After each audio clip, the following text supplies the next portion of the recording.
You're listening to TASH Amplified, a podcast that seeks to transform research and experience concerning equity, inclusion, and opportunity for people with disabilities into solutions people can use in their everyday lives. Today we begin a 5-part series of episodes recognizing the 50th anniversary of Research and Practice for Persons with Severe Disabilities, or RPSD.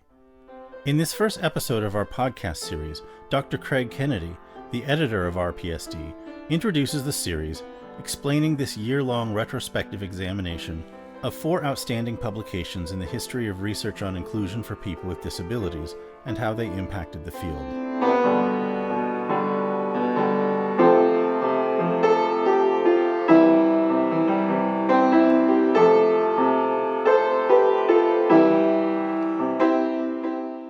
Greetings. My name is Craig Kennedy, and I'm the editor-in-chief of TASH's research journal, Research and Practice for Persons with Severe Disabilities, which also goes by the initialism RPSD. RPSD is celebrating its 50th anniversary this year. And few journals in the history of special education have reached this milestone, and we are thrilled to be able to celebrate the journal and TASH's successes.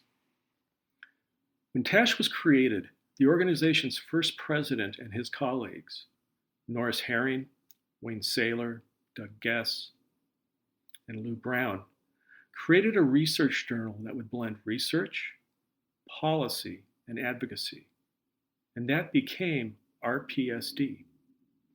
This configuration of emphases, the research, policy, and advocacy, was unique at the time, but has become commonplace in applied social sciences. So, like many instances, RPSD and TASH were ahead of their time. Many of the papers published have changed the way we think about and support people with extensive support needs.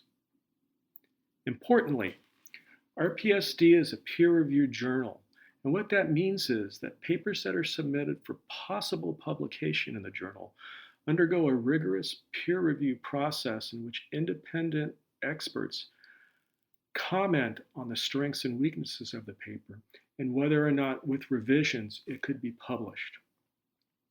The papers published are typically very rigorous and very innovative, and most submissions do not meet that standard.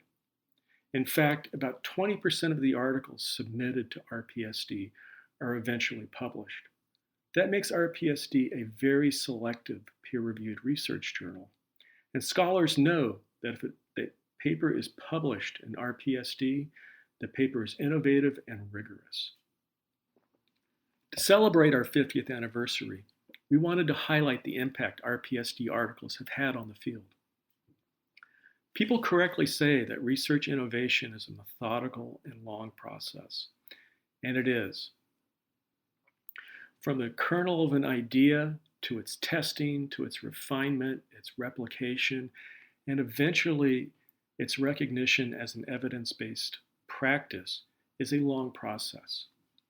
However, there are sometimes papers published that simply change the way we think about how to support people with extensive support needs. That the moment you read the paper, you realize that I wasn't thinking this way about the field or what we could do, and this paper is showing me a new way to improve practices or think about ability disability. And we wanted to celebrate some of those seminal high-impact articles the journal has published. To do this, the senior editorial board, myself, Fred Spooner, Sarah Ballard, Elizabeth Biggs, Megan Burke, Rob Pennington, Jenny Root, and Zach Rossetti, the associate editors and statistical consultants for the journal, decided to select one high-impact article to highlight in each of the 4 issues of RPSD being published in its 50th year.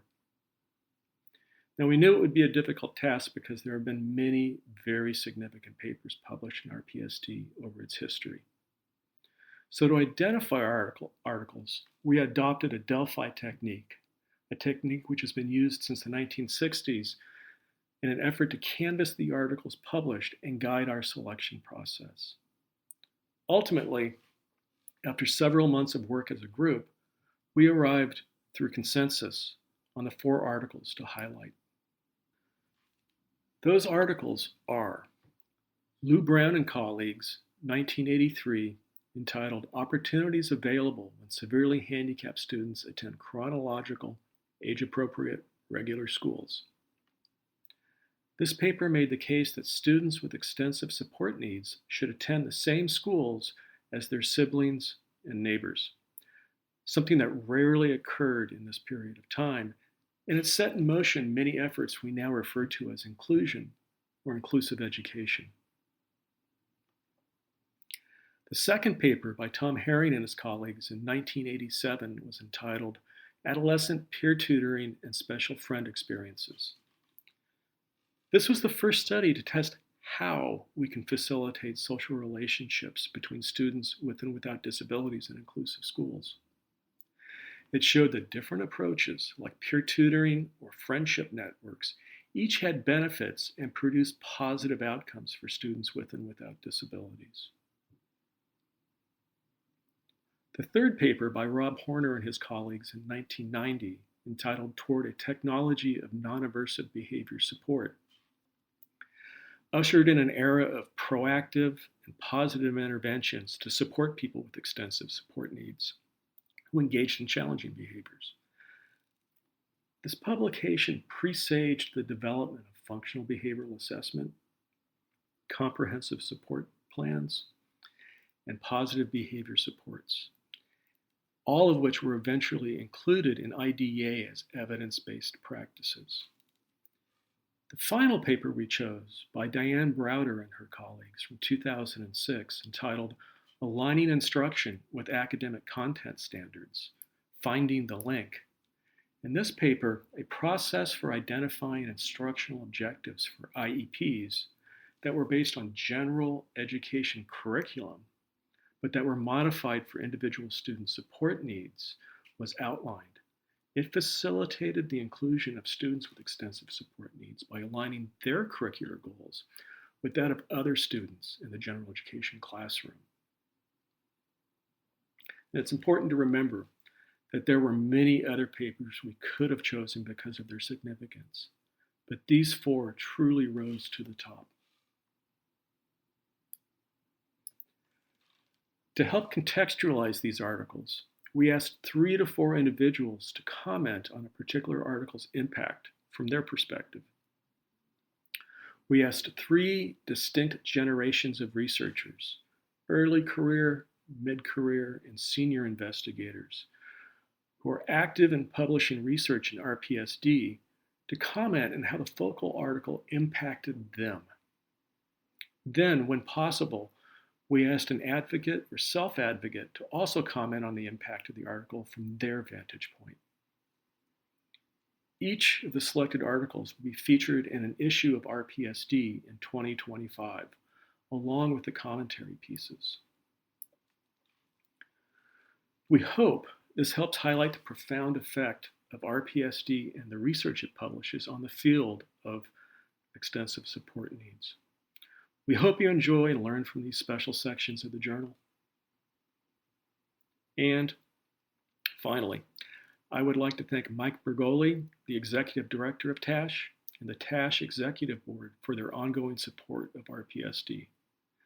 Their support is critical to the journal's success. So, I hope you enjoy this podcast series and its parallel RPSD articles, and hope it provides the opportunity to reflect on how research impacts our everyday practices and improves the lives of people with extensive support needs. Thank you. You've been listening to TASH Amplified. For more about the series, including show notes, links to articles discussed, a complete transcript, and a schedule of episodes, visit tash.org/amplified. You can subscribe through iTunes or your favorite Android podcast app to have the series delivered automatically to your device so you never miss an episode. If you enjoyed today's episode, please share it with your friends and on your social networks. Today, Craig Kennedy introduced our 4-part retrospective on key publications in the field of research on inclusion. You can read the original articles as well as the retrospectives at SAGE's archive of RPSD issues.